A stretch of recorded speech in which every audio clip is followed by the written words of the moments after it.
বিশ্বকাপ football 2026-এর round of 16-এর খেলায় Brazil 4-1 গোলে যুক্তরাষ্ট্রকে পরাজিত করে কোয়ার্টার ফাইনালে উন্নীত হয়েছে। বাদ পড়ল যুক্তরাষ্ট্র, 1-1 করে সকল স্বাগতিক দেশ বিদায় নিল।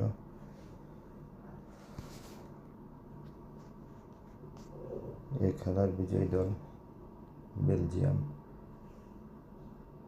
আগের খেলার বিজয়ী দল স্পেনের মোকাবেলা করতে যাচ্ছে কোয়ার্টার ফাইনালে।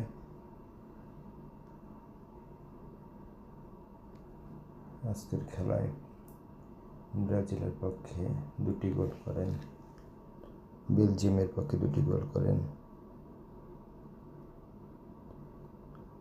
কেটেলারে, 1টি গোল করেন ভানাকেন, 1টি গোল করেন লুকাকু।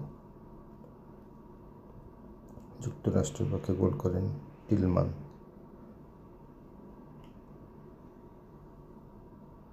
বেলজিয়াম 4-1 গোলে যুক্তরাষ্ট্রকে পরাজিত করে।